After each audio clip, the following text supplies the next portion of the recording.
Welcome to Dracaena Wines Podcast. Our wines plus your moments equals great memories. I'm your host, Lori, and this is a podcast about all things wine. Welcome to episode 97 of Dracaena Wines Podcast. It is wine season in New York City, and I am all in. While at VinExpo, I attended a class on Beaujolais with Advanced Sommelier Arthur Hon. Beaujolais is a wine region located just north of Lyon in eastern France.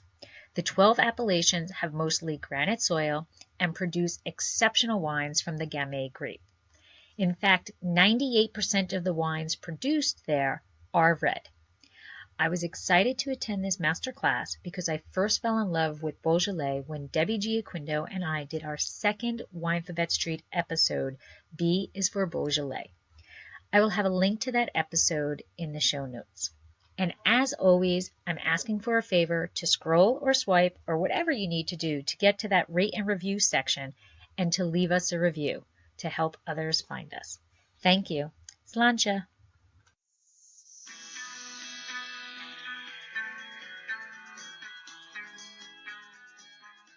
Welcome. Welcome for joining me for really fantastic Beaujolais seminars today. I'm sure that many of you have tasted enough Beaujolais Village, enough Gamay. I'm sure that all of you are fans of this variety. And my name is Arthur Hon. I was the assistant wine director at Unisport Cafes, and I'm starting as the beverage manager at VinExpo. And before that, I was in Chicago managing the Michelin-starred program called Sepia, and so it's just a restaurant practice for over a decade. Everything moved to Chicago, moved to New York a little bit over a year, almost a year and a half now. So of course, there's the reason that we're kind of really focusing on Beaujolais today is probably a little atypical in terms of, I know that in the past, the recent years, there are a lot of sort of tasting throughout the entire 10 cruise and trying to figure out the varieties and really choosing the distinct variable between one group and the others. Today we're going to do some of that as well. But what makes this is so interesting, so unique is that the wines of Beaujolais actually launched a new campaign for worldwide, in the sense that kind of really bring in the culinary history background of this region into the wine itself. When we think about some of the most iconic French dishes, we think of Lyonnaise, if you will. They're some of the most iconic culinary things that we see, coming from this region, actually pairing up with the wine that can be so versatile in many senses. So really the line-up today is not necessarily sort of a breakdown in terms of one soil type versus the others, but really about their compatibility and versatility to the food itself as well. So more or less is that something that's very easy to drink and fresh to something that makes it much more age-worthy and serious. And as we're taking through the lineup in the second half of this, that you can kind of, hopefully that will validate your own points in terms of why you fall in love with Beaujolais in the very first place. So how many of you actually come from outside of New York area? Well, welcome, great. And how from the outer side of the coast, California, how far do you all come? Any from Midwest? Florida, okay. Anyone else further away? Up?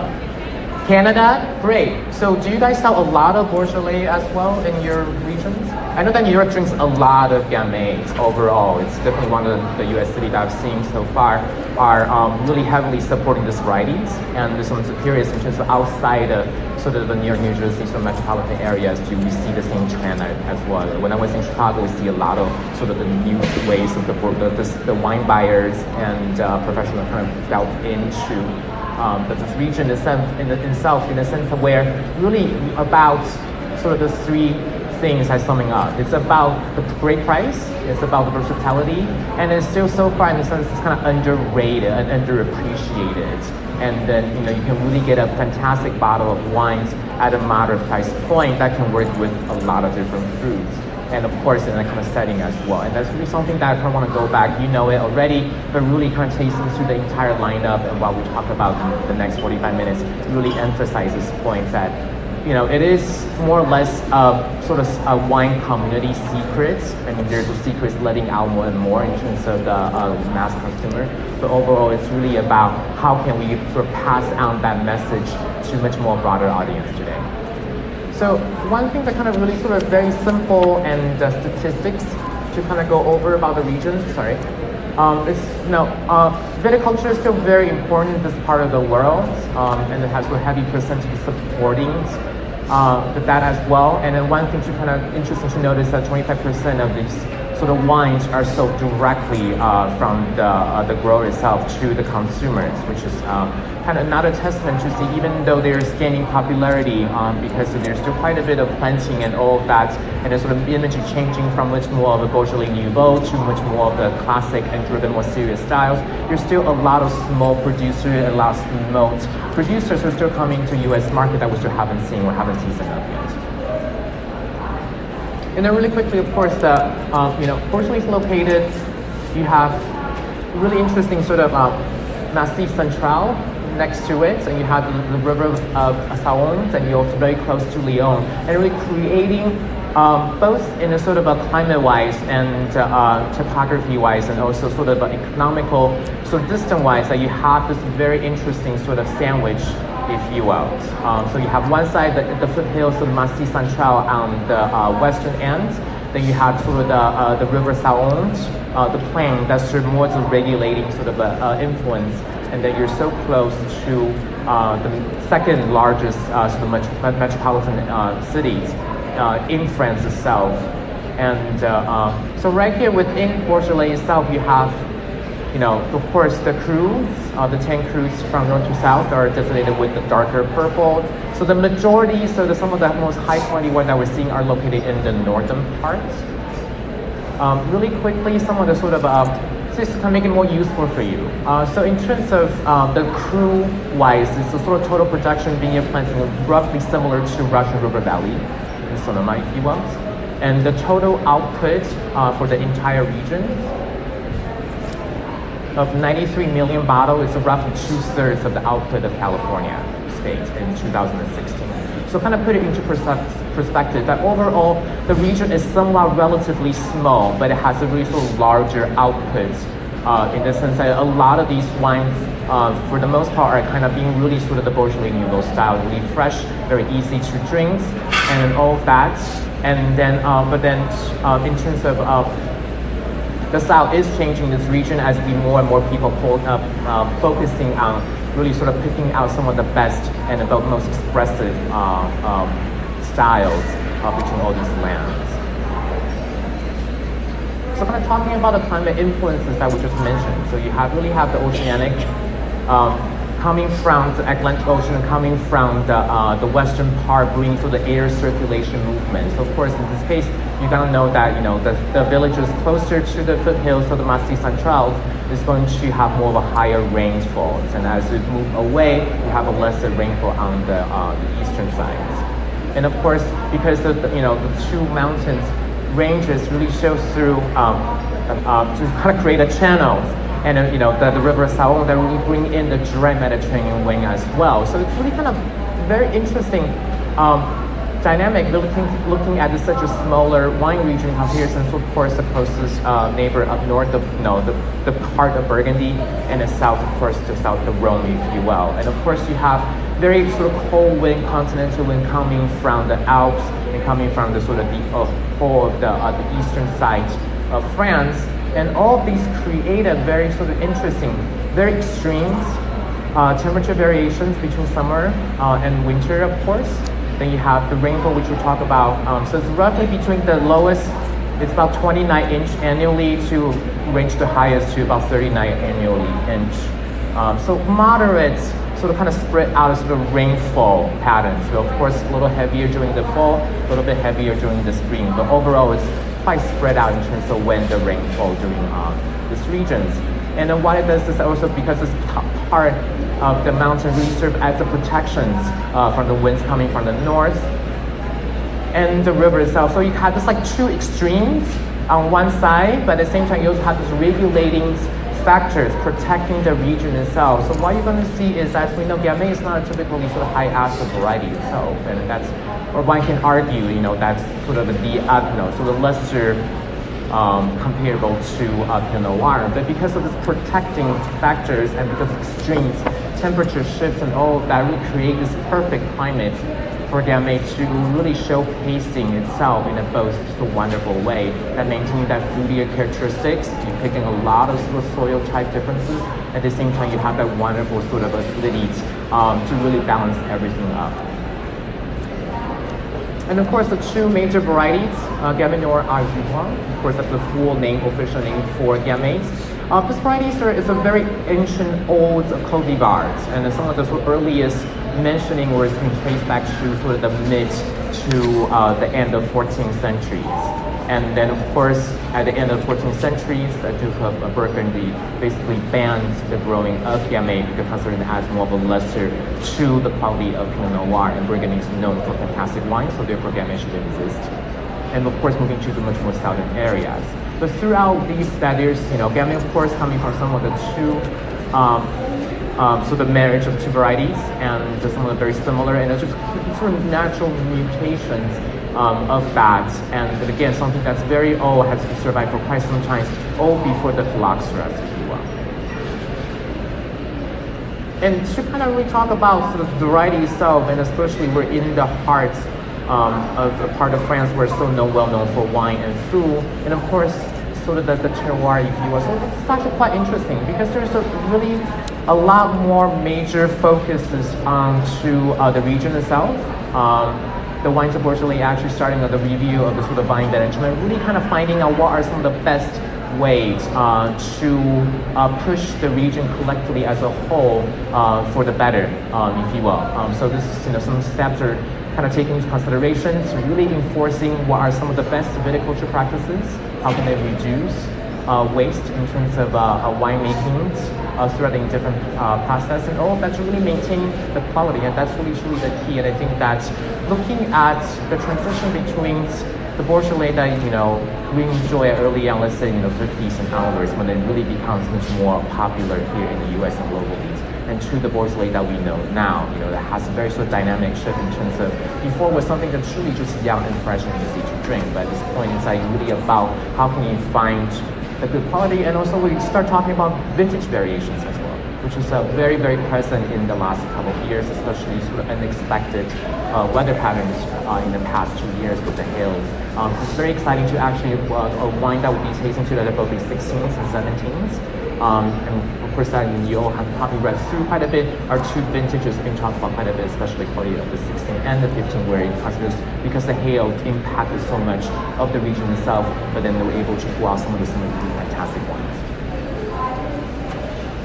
And of course, something very interesting to know is that even though it is a region that allows mechanic harvesting, but somewhat the manual hand harvesting is still some of the most common, and it really sort of one key component to maintaining the quality of the wines that we are seeing in this region as well. So really quickly, kind of going through the winemaking process, you'll know this already. I shouldn't talk too much. So of course, the most well-known is the carbonic maceration. So this really started in this region, and in fact, even that aromatic uplift. So basically, what it does, of course, the entire clusters are pulled into the tank itself, and then ferment. And then because of the temperature differences between the tank and also the berry itself, you have this like molecular levels of extractions, which are much more gentler in terms of the tannin extractions, and you get a really sort of uplift of floral components. Some people can say bananas, pear drops, and all that kind of bubblegum kind of flavor component, but at the same time also maintaining low in alcohol, and give us a really distinct purple sort of magenta hue, if you will. But at the same time, some of these wines that we're tasting today are mostly kind of fall into much more of a classic, what they call Burgundian style winemaking, where the wines are or with stem inclusions, semi-carbonic, for the in that case where they kind of will load the berries, so the berries on the very end, very bottom of the vest will start to ferment, that creates sort of a semi-carbonic zone, if you will, for the entire fermentation process. And what it has is that you have this combination of both. You have this sort of uplift of floral components, the acid, but at the same time you have much more sort of age-worthy end product in this case. And the wines of Beaujolais. So again, it's a region, quite long its length, but for the most part, it's really about sort of top parts. Some of the wine that we'll be tasting today. Right situated just right south of Marrans, So some of the wines are, of course, both white and reds are produced, but mostly with red wines, about 89% reds and 2% white. So the whole thing is not classified into sort of two things. So the previous slide shows you that this entire Beaujolais Nouveau. Of course, it can produce anywhere, and moving on to the village level, of course, something a little more precise, and then of course the cru as well. And as you see that with the Beaujolais village and the Beaujolais crus are red wine produced. And we kind of talk about some vintages. So it's kind of interesting to know that 2009, 2010, very consistent. Again, 11, 12, a little bit more complicated. Personally, it's kind of really fun. And the 13 is actually one of my favorites in terms of savory and the fruit components. 14, of course, and then 15, really sort of bold and rich and juicy vintages. And then moving to on sort of 16, and then now some of the 17 they'll be tasting. So overall, that you're seeing a very sort of consistent span of vintages. And how many of you actually work with older vintages of cru Beaujolais? Do you like them? Do you feel like people get them? Or do you get the question? Some people do. Yeah. Yes. And in your opinion, in sort of in your experience, how do they age? Fairly well. The oldest one I've had was from 1978. Okay. Actually, Great. It was beautiful. Perfect. So do people see a lot of vintage variations as they're tasting through some like 5-year-old, 6-year-old cru Beaujolais? How many of you have never tasted older vintages of Beaujolais at all? Perfect. Well, I think that there are, will not have examples of that, but I think one thing to very easy to seek out is that we talk about sort of, as you're running different programs and being different kind of buyer for on-premise or off-premise, one way to really, really quickly add vintage sort of variations, kind of diversity on your list is that Beaujolais still offers a really good value points, especially in older vintages. And some producers do age quite well. And I was tasting some of the cru itself, especially kind of towards into the Morgon, Moulin Avance, some of the really well-known cru itself. Of course, there's reason why they're being compared to Burgundies, to some of the Bourgogne regions, just because they do have the ability to age as well. Personally, I do like them quite fun. There is sort of fun to drink Beaujolais when they're fresh, but there's also kind of fun to see how they evolve over time. And it's sort of going back to the spirit of sharing, sort of the Bourgognese, sort of the spirit, if you will. It's really truly a capital where French foods and the very local wines are come together. So one thing we didn't talk about earlier is sort of the concept of bouchons in this region. So it's a region that's served local food, served with local wines, and something that you can get sort of the pâtés, the sausages, things are some of the really iconic things are coming from this region, and that's where people gravitate. And of course, the wine itself also becoming sort of the darlings of the French Parisian wine scenes as well.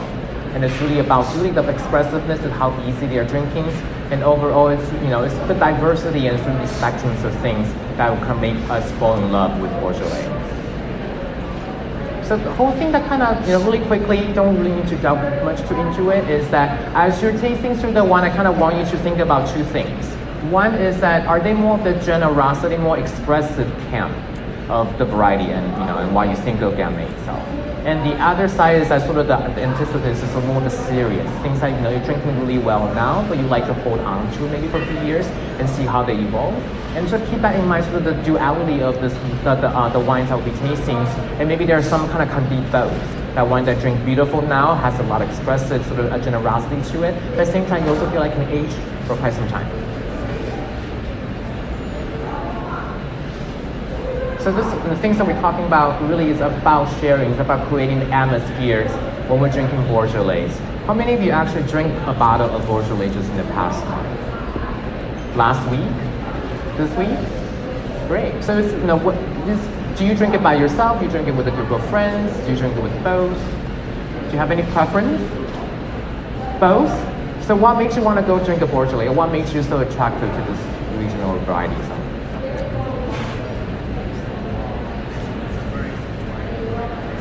Please everybody, it's crowd pleasing, right? So you don't really gonna find an area where it's like you're not gonna like it, but it's really good. Any other inputs? pairs, right? Food, fish, vegetables, heavier meat, different preparation as well. Sauté, grill, cream. Yeah. So exactly, light, spotty red wines, fairly low in alcohol, which I actually know that low in alcohol always really good with food in the context of that, and also fairly good sort of acidity. Everything just kind of in the center. Everybody's happy. Yes.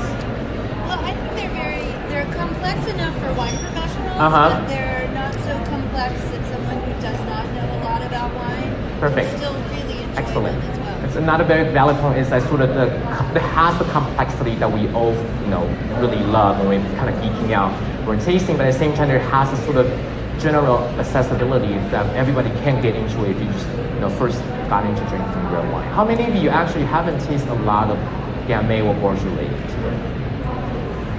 Great. So hopefully that by the end of this, half an hour or so, that you will, find more about why maybe you should or shouldn't, enjoy Beaujolais stuff. So really, that this is a really fun way of thinking Beaujolais, that kind of getting away from a little bit more sort of academic approach that has been happening quite often, but really kind of bringing out sort of accessibilities, the food and all of that, because we kind of forgot.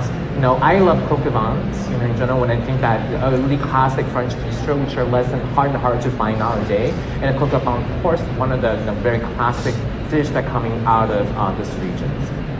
So kind of we talked about this already. Carbonic macerations, which give you a more of an uplift, juicier expressions, easier to drink or enjoy younger. And as you're using less and less of carbonic or combination carbonic and sort of quote unquote the Burgundian style, more traditional winemaking techniques, that you becomes increasing the ageability of the wine itself. So the really sort of comes really simple breakdown in terms of what crus are considered as, in whichever camp.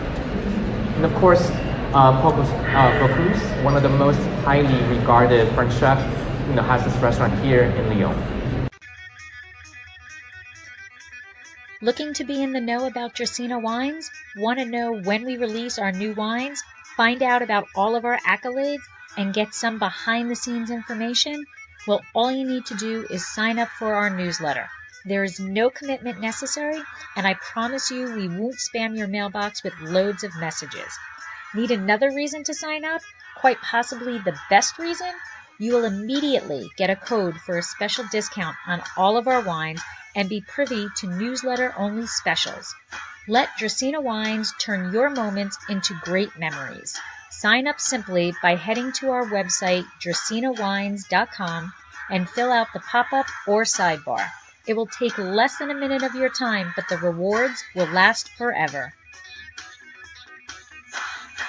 Perfect. So now kind of gets to the tasting part of the wine. So you all have your tasting book. I believe the wines are listed exactly as it appears. And again, don't really worry about sort of expressive, exception notes, but again, form your own opinions. Do you think these wines are much more of the general things I can drink, like what we talk about, accessibility, that you can drink with a group of people, people who are maybe novice when it comes to wine, or things that are even sort of the complexities and all that pleases you as a wine professional as well. So we kind of mentioned really quickly at the very beginning that there's mostly high, so 98% of the wine produced here in Beaujolais are red wines, mostly of Gamay varieties, but we do have white wine produced, and there's some rosé as well, and there's some sparkling coming out as well. And so here, one of the really classic producers that I have worked in the past, coming from sort of the opposite end of the Beaujolais, coming from, so he's Jean-Paul Brun's winery is actually located on the much more southern parts of this region. So it's a region that has yet to be sort of tapped in. And this is very traditional style of winemaking, the 100% Chardonnays. I mean, Chardonnay itself is still one of the most popular white grapes here in the U.S. market and in the worldwide to some extent. But I feel like, at least from where I'm seeing in terms of on-premise, there is definitely a trend moving away from much more of the opulent style, especially for more of the price point reasons, or things are, you can drink it more, and I feel like especially millennials, consumers are kind of moving away from what their parents are drinking, but they're more willing to open up to other expressions of the Chardonnay itself. And I think that this wine itself definitely provided that. It's very fresh, has a lot of fruit components to it, sort of generosity in itself, but at the same time also you feel like it does come from a very specific place. Any thoughts on this wine? Does it please you? How many of you think of this as much more than a sort of general expressive can? The more complex can? Somewhere in the middle, both? You couldn't quite figure out what the wine is? It does use old barrel, so what you're getting is really texture, so not a lot of oak aromas at all. So yeah, so the older barrels are in the wine itself, but again, it's really the textures that you're getting as opposed to the aromas. Again, as you're tasting, it's really sort of that the acidity, the expressiveness. For me, it's kind of like wine picking as well. It has a lot of sort of things that you want with wine that I feel like if you pour a glass of this Chardonnay to people who never really had good Chardonnay would say they don't like Chardonnays, probably will get them into Chardonnay back again. But at the same time that if you want to, as a wine professional, that you're seeking out the complexity yourself, I feel like this, I would be very happy to drink a glass or a bottle of this myself. So kind of moving on to the second wines. So we talk about Beaujolais in general, so sort of the two things. You have a Beaujolais overall, general AOP, as can make one pretty much the entire wine regions. Then you have the Beaujolais villages, which are slightly more, you can blend different villages together. In this case, slightly more distinct in terms of terroirs. And the Domaine de Marrans is sort of a regions located in Dorees, so from one of the northeastern part of Peru. So they are right here. So Fleury, the light blue, kind of right in the sort of northern heart of this region. And what makes Fleury so interesting is that the soil type, as you're gonna see, probably not here, but later on. So it's like, so we talk about soil type in Beaujolais, so you have the three things. So you have the granite, you have the schist, and then you have the clay. And the combinations of all of those. And you're gonna see that some cru, that they are more sort of blend of all these three and more different soil types, and there are cru that are more distinctly one or the others. And so in the heart of sort of Fleury itself are much more of the sort of granite dominated soil. So what it does is like for me, it's had this really kind of beautiful structure, kind of bring everything back in, and also sort of really beautiful sort of leaf lift as well. So again, it's a very sort of traditional winemaking techniques, hand harvesting, using very small crate to minimize any kind of oxidation, so bruising to the berry itself. And sort of old school, they use some carbonic macerations, and so it does have a little bit sort of floral uplift and fruit components to it, and really just really hands off. Everything about this wineries are done in a sort of very natural, traditional way, so really letting the fruit showcase itself. How many of you think this is more expressive, more so everybody please everyone can? More complex and more sort of complex and serious can? Somewhere in the middle? Do you like them? Do you like the wine? It's really easy to drink, right? Really pretty, again, kind of reinforcing that you really too can drink this with a lot of different things, and that you have this structure of the wine itself, it's there. But at the same time, this sort of generosity in the mid-palate. And I think that a lot of times that we American, and to a certain degree, that we drink wine too young. So I feel like you drink some of the really beautiful wine, especially Burgundy itself, that, especially current releases as well, that you can see the framework with the potential of the wine itself, that the acid and structures, everything's there, but the mid-palate is kind of hollow. Like, that it's going to take some time to develop. It's going to be great as it builds in, but you do have to wait some time. But I feel like so far the two Beaujolais that we tasted are the mid-palate, that's sort of the suppleness that really thinks the meat on the bone itself are really kind of filled in already. It's really approachable and really fresh. And again, with the one vintage, 1 year back, but it's still very sort of really kind of showcasing well in terms of what, even though a Beaujolais large level wine can do really well. And this is sort of really, again, not too oaky. The influence of oak is very minimum here. It's really about the textures and the freshness of it. So as we're getting more and more serious and all of that, so we're kind of going into some of the crus here now. So as you can see, that really quickly, do you have, I believe there's a map in your tasting sheet. But if not, really quickly, kind of we're running through some of the, on the very top, you have sort of the split between Centimore and Juliana. They're almost side by side, sort of the lighter red and also darker, more of irony blood, sort of ox blood kind of colors. And moving on to Chenas, it's one of the sort of most elusive crudes, if you will. You can find not a lot of examples still in the current market.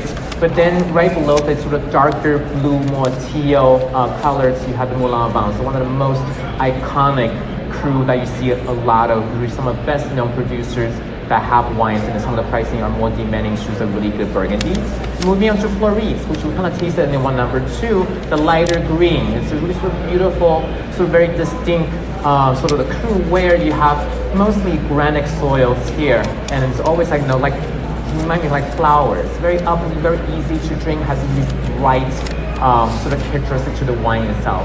And Cheroux, sort of one of the most elusive examples of crude as well, and it has sort of really kind of mixtures of different soils, and we do not have examples of that. And again, really quickly following through some of the really well-known examples of the crude. So you have Morgons, again, one of the most sort of considered as very sort of stately.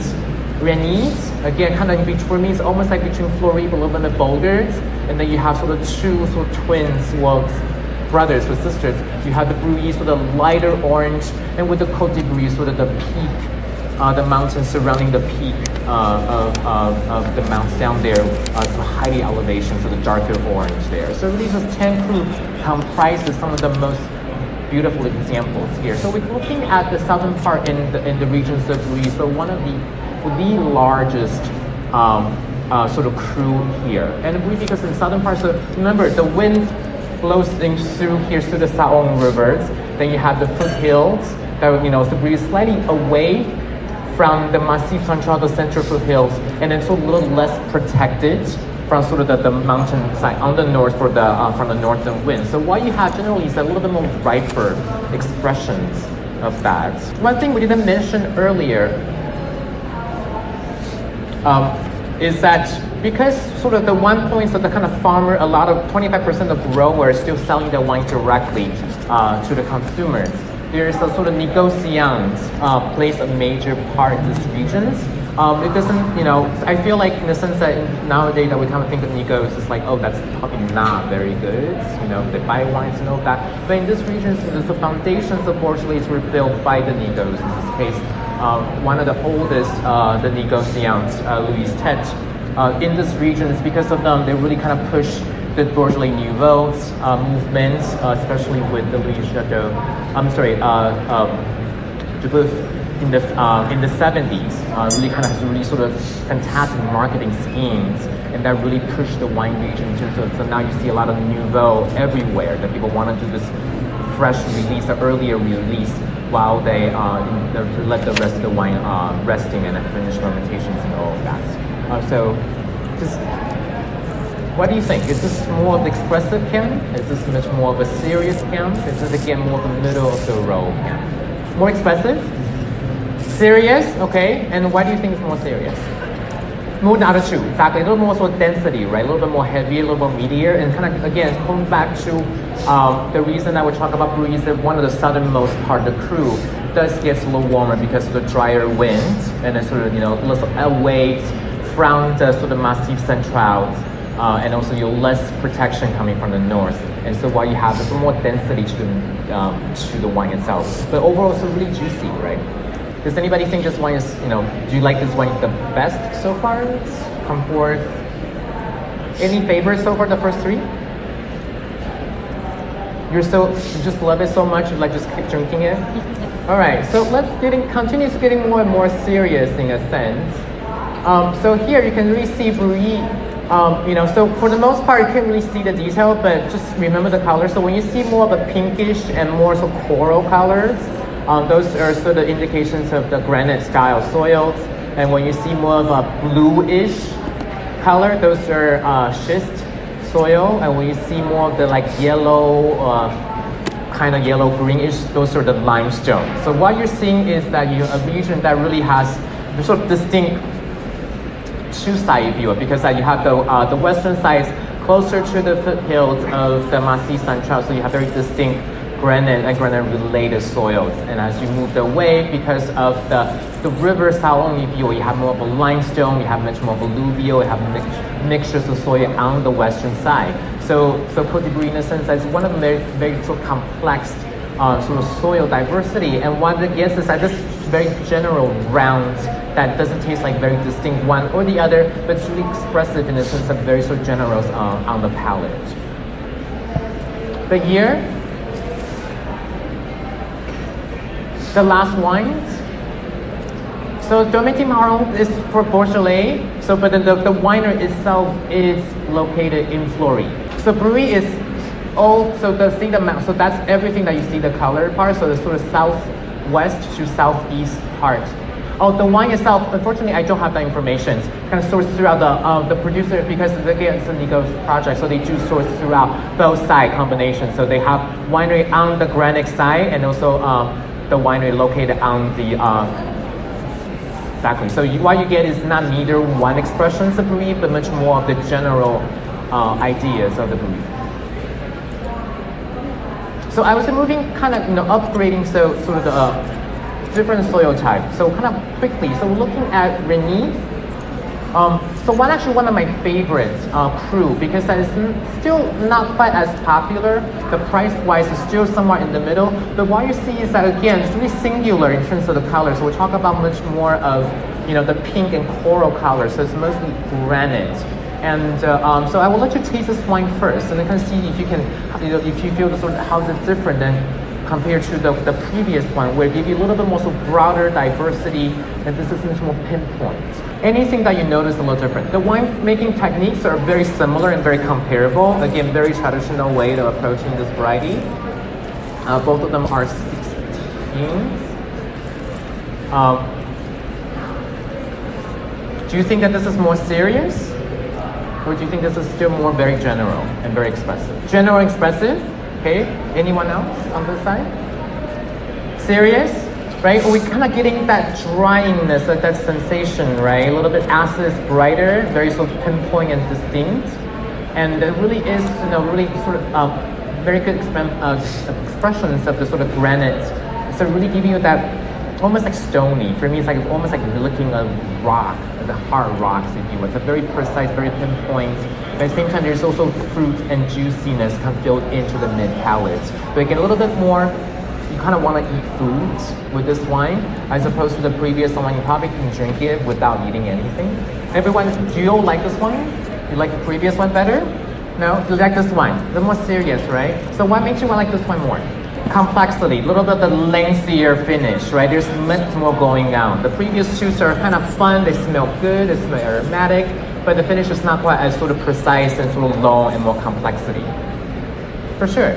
And it's just kind of really fun, because as you can see that, there's a reason why it's a really good comparison. Like here, the second one, Domaine Marrans is the Beaujolais village.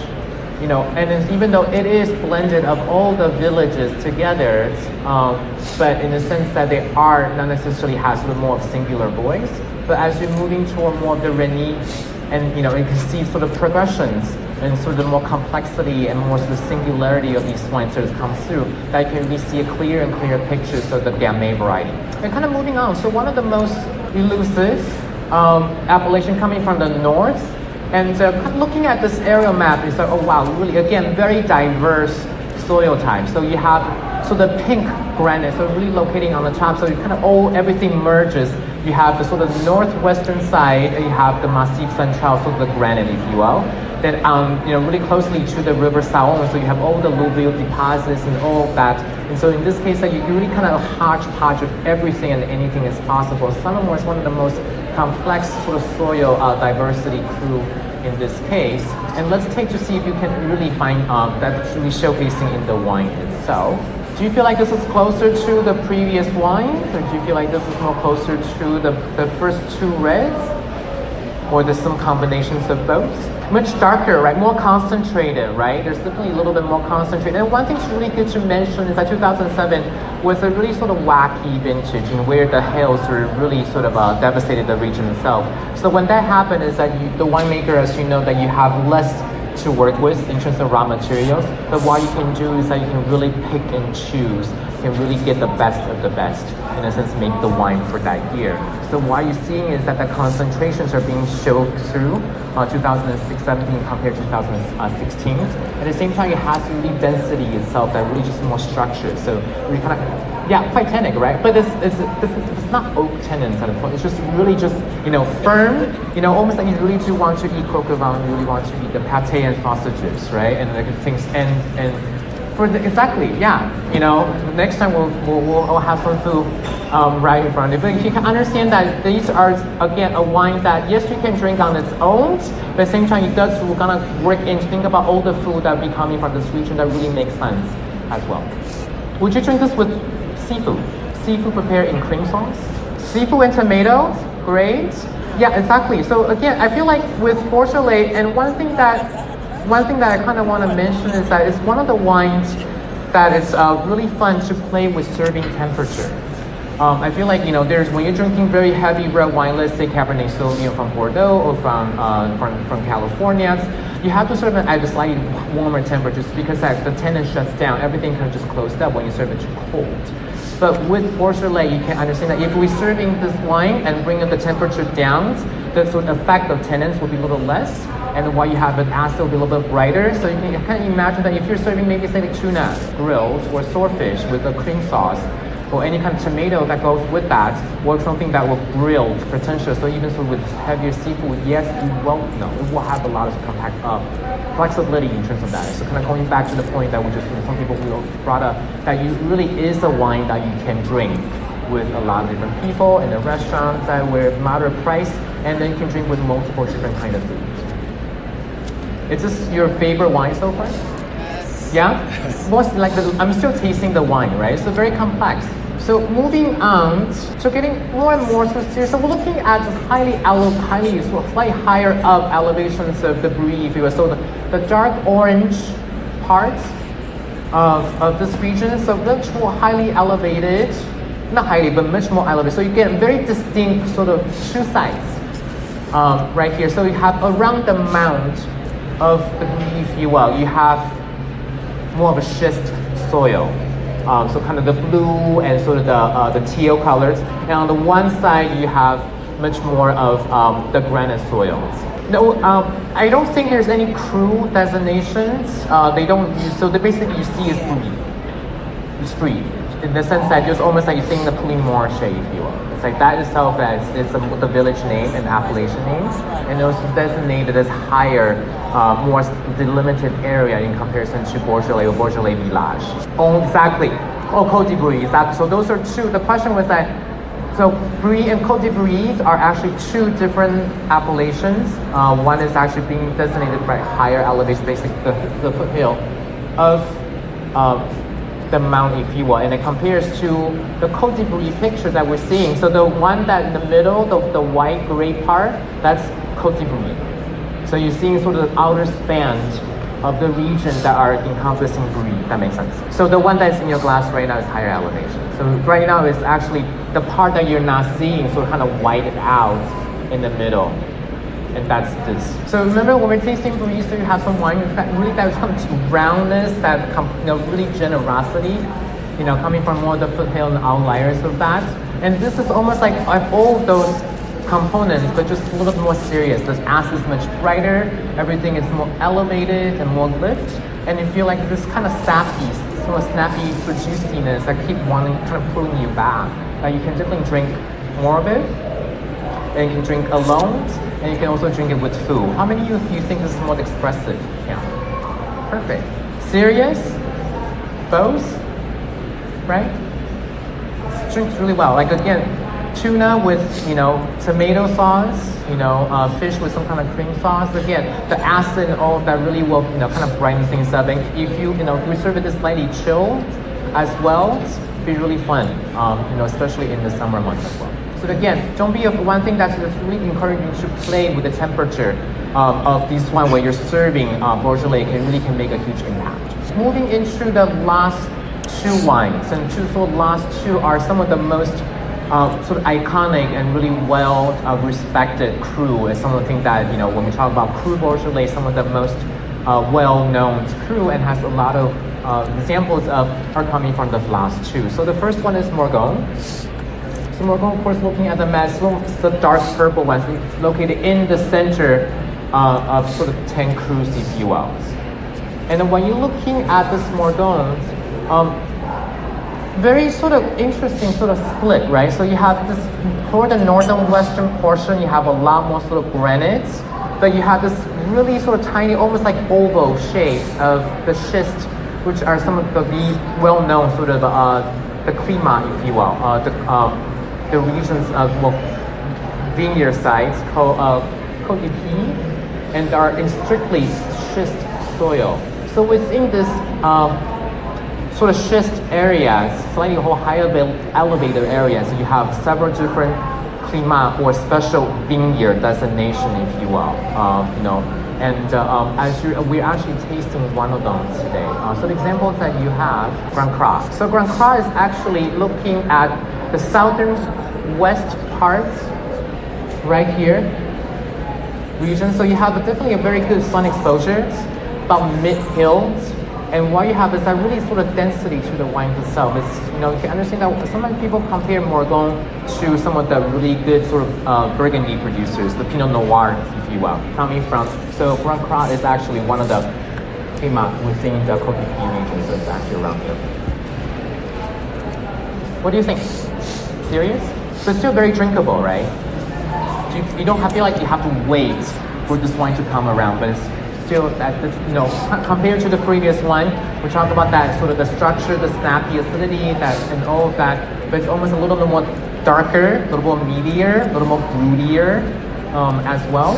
Why is so much more ruby colors in comparison to the previous one? You mean a little bit more darker in hue? So the question was, why is this wine is a little bit darker? Perfect. So one really good thing about why, so you're comparing glass 6 and 7, right? Perfect. So one thing that you're seeing that more purple-ish hue is, for me, is indications of semi-carbonic macerations. So that in the wines of the Côte d'Épine, there's a little bit heavier in terms of the semi-carbonic maceration. So why this is that you have the snappiness of that juicy that you're tasting, but you also have the acidity to frame the wine. So that's why you see much more of almost like purple, bluish hue as opposed to the Morgon, which is much more ruby color.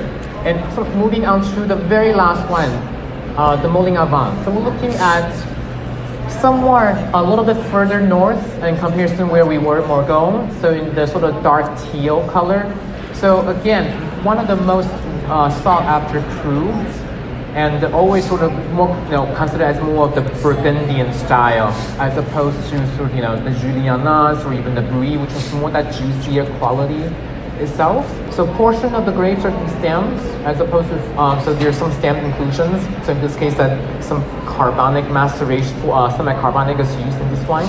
And the one again, so really using older oak to aid the ageability of these wines as well. And looking at the soil type, again, we're kind of moving on to much more of a singular style soil of mostly granite here. So, the one to compare is that granite was the last wine that we tasted in this flight, has much more predominantly truly one sort of singular soil type within the entire appellations. Your thoughts?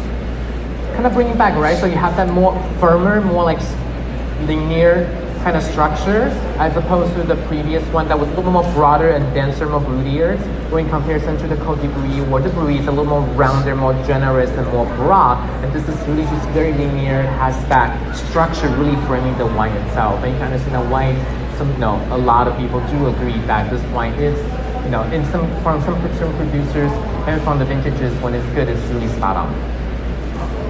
It's lean, but it's also not light, right? It's lean, but it's not light. Yes, it's a very lean wine, firm, but it's not a light wine. Very different than the Beaujolais Village that we tasted earlier, so even the Brun that we tasted earlier. Right? Those are light and fresh, but this is like light, but also dense at the same time. So do you think this is more serious, or do you think it's more serious? Do you like it? You can still drink with a lot of different fruits, right? Everything that you can. Structure, you have, You don't like it? You love it. Perfect. So really, that's it. This is really truly sort of the really broad spectrums of wine, and kind of really focusing on Beaujolais in a sense where that yes, there is typicity, there is sort of very singular voices between all of these crus or regions, if you will. But at the same time, they're also showcasing a variety that can both be fun and be very serious, and everything in between. And what kind of want you to really remember and really continue, don't forget, is that coq de vin, of course. Well, food, it's really a major part. Wine is about the combinations of all this. Yes. And as you're kind of moving on to more of a serious, and so especially the oak usage. So the question is like, do you get more oak usage? Yes, you do, especially when looking at more Moulin en Vin, some of the more serious and age-worthy regions. Some we do see more of the not oaky in any way, but there is more of the fermented structure coming through. Retail pricing, do we have any information of that? I would say that retail pricing, so really quickly, some of these are probably wholesale 15 to 25 ranges, so retail times 1.7 more or less.